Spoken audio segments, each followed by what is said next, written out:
Doctor Satpal जी, लेकिन संक्षिप्त में बोलना है, शॉर्ट में, 2-3 मिनट में कंक्लूड करना है, ओनली 3 मिनट। 3 मिनट्स में तो कुछ भी नहीं होगा सर। धन्यवाद अध्यक्ष महोदय। आज इतना ही धन्यवाद दे दो। 3 मिनट। अध्यक्ष महोदय, सबसे पहले आपका धन्यवाद, आपने बोलने का समय दिया। अभी हम लोग माननीय अंतोनी जी को सुन रहे थे। मैं उनको याद दिलाना चाहता हूं कि हमारा जो FCRA कानून आया, ये इमरजेंसी के आपातकाल की देन है। जब लोकतंत्र का गला घोटा गया, हजारों लोगों को जेल में ठूसा गया और कोई भी कांग्रेस में उस जमाने में उनका कोई विरोधी, कोई राजनीतिक विरोधी, उनकी कोई व्यक्ति, कोई संस्था, उनको कहीं से भी कोई भी किसी भी प्रकार की सहायता न मिले, विदेश से कोई धन प्राप्त न हो, इसलिए इस कानून का इजहार किया गया। और इसलिए मार्च 1976 के बाद, 1976 के बाद 5 अगस्त 1976 से ये कानून जो लागू हुआ देश के अंदर। उसके बाद 2010 में इसमें थोड़ा बदलाव किया गया। 2016 में, 2018 में तो बहुत छोटे छोटे बदलाव थे, संशोधन हुए। आज जो 2020 में हमारी सरकार जो बदलाव लेकर के, संशोधन लेकर के आई है, देखिए प्रत्येक सरकार का ये कर्तव्य है, उनका धर्म है कि वो देश की सुरक्षा के लिए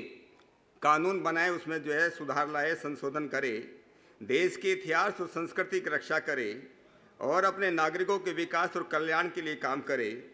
और इसलिए जो भी इसमें संशोधन लाए गए, विशेष रूप से मोटे मोटे जो संशोधन हैं, पहले कानून के अंदर था कि गवर्नमेंट सर्वेंट कोई जो है फॉरेन फंडिंग नहीं ले सकता। अब उसकी जगह पब्लिक सर्वेंट किया गया, जो IPC के अंदर सेक्शन 21 में इस बात को किया गया। क्योंकि पहले इस प्रकार का एग्जाम्पल आए कि कुछ लोग जो है गवर्नमेंट सर्वेंट होते हुए पब्लिक सर्वेंट थे, उनके खिलाफ जो है केस नहीं किया गए। पिछली ऐसे बहुत से ऐसे उदाहरण सरकार के सामने आए,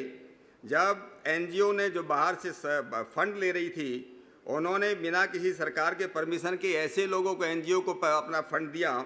जो जिस काम के लिए फंड आया था उस काम के लिए न करके दूसरे कामों के लिए जो है उसका प्रयोग किया गया। ऐसा देखने में आया कि 2010 में जब हमारे देश में, जब इसमें पार्लियामेंट के अंदर इसमें डिस्कशन हुआ, तब लोगों ने, कई हमारे माननीय सांसदों ने इस बात की डिमांड की थी कि जो लोग आज बाहर से फंड लेने के बाद इतना पैसा अपने जो है ऑफिस के ऊपर, इम्पोर्टेड गाड़ियों के ऊपर, अपने जो है बड़ी बड़ी जो है ऑफिस जो है किराए पे लेके खर्च करते हैं, और जिस काम के लिए वो पैसा आता है उस काम पे वो पैसा खर्च नहीं होता, और इसलिए जो है 50% से उसको 20% किया जाए। कुछ माननीय सांसदों ने तो ये तक डिमांड किया कि उसको 10% तक किया जाए। वही भारत सरकार ने अभी जो प्रस्ताव आया है कि इसको 50% से 20% किया जाए। ये पैसा कौन ले रहा है? इन ट्रस्ट में, NGO में कौन लोग हैं, कौन डायरेक्टर हैं, कौन ट्रस्टीज हैं? उनका वो बेनामी लेकर काम न करें। इसलिए आधार कार्ड की बात जो उसके अंदर की गई, क्या कुछ कभी कभी जांच करने में, क्योंकि पिछले लगभग 2011 से लेकर के और 2019 के बीच में काफ़ी ऐसी संस्थाएं अपने को मिली, लगभग 19,000, जो जिस पर्पज़ के लिए, जिस प्रयोग के लिए जो उनको पैसा मिल रहा था उसमें न खर्च करके उन्होंने दूसरे कामों में अपना वो खर्च कर रहे थे। कभी कभी जांच में समय लगता है, और इसलिए वो 6 महीने की जांच के उसमें एक समय जो है बढ़ाए के लिए, कई बार 6 महीने में नहीं होता तो दोबारा उसको 6 महीने का समय बढ़ाया जाए, ये भी एक संशोधन ला गया। और कई बार ऐसा होता है कि पैसा उसके बैंकों में पड़ा हुआ है, NGO के बैंकों में पड़ा हुआ है, और उसको जो है उसको कैसे उसको बंद करें, ऐसे कोई प्रोविजन से कोई प्रावधान हमारे कानून में नहीं था। अभी सरकार ये प्रावधान लाई है कि उसके अकाउंट में जो पैसा है उसको जो फ्रीज किया जाए और वो वहाँ से वो जो पैसा न निकाल सके। इसी तरह से जो है सब जो है पूरे देश के अंदर, जहाँ लगभग 22,400 के आसपास जो बाहर से जो पैसा ले रही है, पूरे देश के अंदर हजारों उनके अकाउंट है, जगह जगह देश के हर कोने में ये NGOs बने हुए जो पैसा ले रही है। और भारत सरकार के लिए बड़ा ये मुश्किल होता है कि इन लोगों को ये पैसा कहाँ से आ रहा है, कहाँ से पैसा आ रहा है, किस काम में खर्च हो रहा है, इन पर किस प्रकार से ठीक से मॉनिटरिंग किया जाए। इसलिए प्रावधान किया गया है कि दिल्ली के अंदर, स्टेट बैंक ऑफ इंडिया के अंदर ही कि उन सबको अपना अकाउंट खोलना पड़े। पड़ेगा और वहाँ से उनका जो अकाउंट जहाँ पर भी देश में है वहाँ पर वो ट्रांसफ़र करने की परमिशन दिया गया। दिल्ली में आने के लिए उनको कोई ज़रूरत नहीं है, वहाँ से अपने वो कागज़ भेज सकते हैं। अगर कोई व्यक्ति बाहर जाना चाहता है, FCRA से बाहर निकलना चाहता है, उसको ये मोटे मोटे बदलाव जो हैं अभी भारत सरकार इसके लाई है और मुझे नहीं लगता इसमें किसी भी व्यक्ति को कोई इसमें जो है कोई विरोध उसका होना चाहिए। मैं अध्यक्ष महोदय, जहाँ तक NGOs के रोल की बात है कि वो शिक्षा के क्षेत्र में काम करते हैं, सामाजिक आर्थिक विकास के लिए काम करते हैं, कोई धर्म के उसमें काम करते हैं, चाहे बालक हो महिला हो उसमें करते हैं, मैं उन सब का अभिनंदन करता हूं जो NGO इसमें काम कर रहे हैं। लेकिन आज जो हम लोगों का जो बात है कि जो NGO जो बाहर से पैसा लाने के बाद उसका गलत उसका इस्तेमाल करते हैं, देश के खिलाफ काम करते हैं, धर्मांतरण के लिए काम करते हैं, ऐसे लोगों के खिलाफ का जो है कार्रवाई करना बहुत ज़रूरी है। लगभग 20 वर्षों में लगभग 2 लाख करोड़ इस देश के अंदर जो आए और ये किस प्रकार से पैसा जो खर्च हुआ, मैं माननीय अध्यक्ष महोदय आपके संज्ञान में बात लाना चाहता हूँ।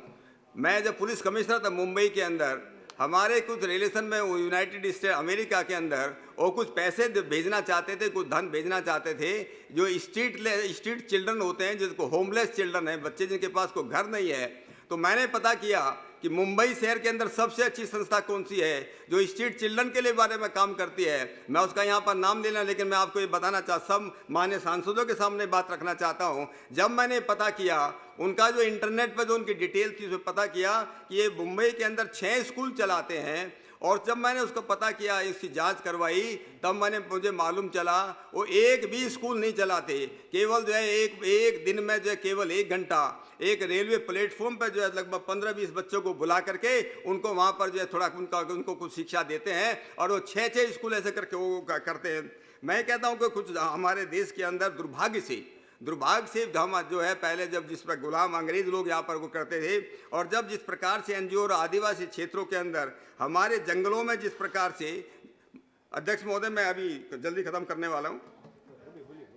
तो मैं आपसे ये निवेदन कर रहा था कि कुछ लोग जो है लोगों के आके व्हाइट मैन बर्डन है, ये सफ़ेद आदमी के ऊपर बहुत बड़ा भार है कि दुनिया को जो है संस्कृति सिखाई जाए, दुनिया को कल्चर सिखाई जाए। और जिन लोगों ने जो है एजुकेशन की मिनट्स जो मैकाले की पढ़ी होगी, उन मैकाले की मिनट्स में बात बड़ी क्लियर लिखी हुई है कि ये एजुकेशन जिस प्रकार से हमारे देश में दी जाएगी, जिस प्रकार होगा उस समय किस तरह से यहाँ पर क्रिश्चियनिटी बढ़ने वाली है। नॉर्थ ईस्ट का हिसाब सबको मालूम है कि नॉर्थ ईस्ट के अंदर क्या हुआ। नॉर्थ ईस्ट के अंदर पिछले 50 वर्षों में वहाँ पर किस प्रकार से वहाँ का नक्शा बदल गया, किस प्रकार से वहाँ पर हमारी जो खत्म हो गया और किस प्रकार से एक पर्टिकुलर जो वहाँ पर रिलीजन में आ गया, किस प्रकार से इंसर्जेंसी बढ़ी। इसके ऊपर रिपोर्ट है, गवर्नमेंट के अंदर रिपोर्ट है, इंटेलिजेंस रिपोर्ट है कि वहाँ पर किस प्रकार से इंसर्जेंसी बढ़ाई गई। ये पैसा जो FCRA से वहाँ पर पैसा आ रहा था, किस प्रकार से नॉर्थ ईस्ट के अंदर जो इंसर्जेंसी को किया गया। मैं आपको ये बताना चाहता हूँ अध्यक्ष महोदय जी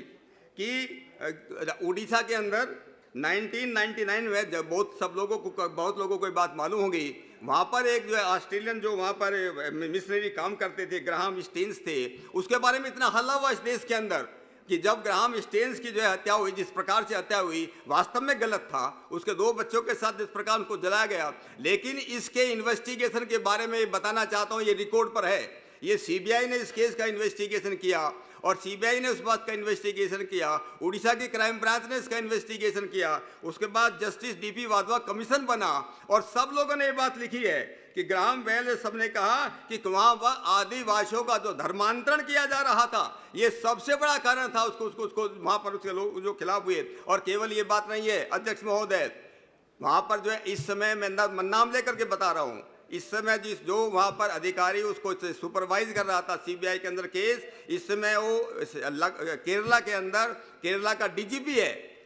उसने जो है उसको जब वो वहाँ पर जो है उस समय डायरेक्टर CBI को कांग्रेस के एक बड़े लीडर ने, मैं उसका नाम नहीं लेना चाहता यहाँ, कांग्रेस के एक बहुत ही वरिष्ठ नेता ने डायरेक्टर CBI को बुलाया और उनको कहा उसमें, क्योंकि ग्राहम बेल और उसके चेलों के खिलाफ ये आया कि लगभग 30 आदिवासी लड़कियों को जिस प्रकार से सेक्सुअली मोलेस्ट किया गया, जिस प्रकार से वहाँ पर धर्मांतरण किया गया, ये सबसे बड़ा कारण था कि वहाँ पर ग्राहम स्टेन्सवेल की इस प्रकार से हत्या हुई। और उनको कांग्रेस के बड़े नेता ने बुला करके डायरेक्टर CBI को ये बोला कि जो ये बातें सब चार्जशीट से निकाल लो, ये बात रिकॉर्ड पर नहीं आना चाहिए, किसी भी क्रिश्चियन मिशनरी के खिलाफ ये बात नहीं आना चाहिए। मैं इसलिए अध्यक्ष महोदय मैं आपको ये जिस प्रकार से वहां पर जो काम हो रहा था, मेरे कहने का मतलब ये है, एक मैं कुछ उदाहरण देना चाहता हूँ। अजय नंदन चौधरी भी इस बात को जानते हैं। डॉक्टर कलानी जी। कंपेशन इंटरनेशनल एक अमेरिकन जो सबसे बड़ी जो एनजीओ जो माननीय सदस्य इस बिल पर बताओ। बिल पे बोल रहा हूँ मैं, अध्यक्ष महोदय, बिल पे ही बोल रहा हूँ मैं। हाँ, इस बिल पे ही बोल रहा हूँ अध्यक्ष महोदय। मैं ये कह रहा हूँ कि किस प्रकार से हमारे उसमें कंपेशन इंटरनेशनल जो सबसे ज्यादा पैसा भारत में ला रही थी, उसको पिछले 30 साल का रिकॉर्ड है कि लगभग 300 करोड़ रुपए पर ईयर प्रति वर्ष ये यहाँ भारत में अमेरिका उसमें ला रही थी। उसके मिशन स्टेटमेंट में लिखा हुआ है। जिन लोगों को डाउट है, जिनको संदेह, वो पढ़ सकते हैं, इंटरनेट पर जाकर पढ़ सकते हैं। कंपेशन इंटरनेशनल अमेरिका का मिशन स्टेटमेंट है जो भारत में थे। उनका क्या, children in poverty to become responsible and fulfilled Christian, उनको क्रिश्चियन बनाने के लिए वो पैसा यहाँ पर खर्च हो रहा था। क्या अब ये भारत सरकार उसके जो है चेन्नई के अंदर Karuna Bal Vikas trust, compassion east India trust, ये जो इस प्रकार के जो कर रहे थे कि वहाँ का जो पैसा आ रहा है, किस प्रकार से धर्म, जाकिर नायक का नाम सब लोगों ने सुना होगा। जाकिर नायक इस्लामिक प्रीचर, जिस प्रकार टेली इवांजेलिस्ट, उसके बारे में मैं पूना के अंदर 2008 में मैं पुलिस कमिश्नर था। वहाँ पर जिस प्रकार से बच्चों को 18-20 साल के बच्चों को जिस प्रकार से धर्मांतरण किया गया, मैंने भी उस समय उसमें रिपोर्ट भेजी थी, उस पर कोई कार्रवाई नहीं हुई। इस्लामिक रिसर्च फाउंडेशन को बाहर से पैसा आता था, बाद में जो FCR है उसके बाद जब दोबारा उसके बाद में उसको जो खत्म किया गया। और यही इस्लामिक जाकिर नायक, जब ढाका के अंदर टेररिस्ट अटैक हुआ 2016 के अंदर, उसके अंदर भी वहाँ पर जो पकड़े गए जो टेररिस्ट थे, उन्होंने उनका स्टेटमेंट है, बयान है वहाँ की पुलिस को कि मुझे हम इस दम जाकिर नायक के जो उससे भाषण से हम लोग प्रभावित है। मेरा कहने का मतलब ये है कि ये पैसा जो बाहर से आ रहा है, ये धर्मांतरण के लिए खर्च नहीं किया जा सकता, ये टेररिस्ट एक्टिविटीज के लिए खर्च नहीं किया जा सकता। Greenpeace international, Amnesty international, विकास का कोई भी काम है, अपना जो है कूड़ा कुलाम में जो है न्यूक्लियर पावर प्लांट बनता है या कोई थर्मल प्लांट बनता है, उसके बाद में जाकर कोर्ट में जाकर के करना है। ये पैसा जो है भारत में जो है लोगों के विकास के लिए, लोगों नागरिकों के कल्याण के जो खर्च होता है कि उनको नहीं होना है, और उनके लिए उनके खिलाफ कुछ न कुछ जाकर के कोर्ट में करना है, कहीं एनवायरनमेंट के नाम पे कहीं किसी उसको इमेस्ट इंटरनेशनल देश को जो है इस प्रकार से जो है दलित पे, ट्राइबल्स पे या पुलिस एट्रोसिटी में कितना इंटॉलरेंस इस देश के अंदर है, जिस प्रकार से चल रहा है वो पैसा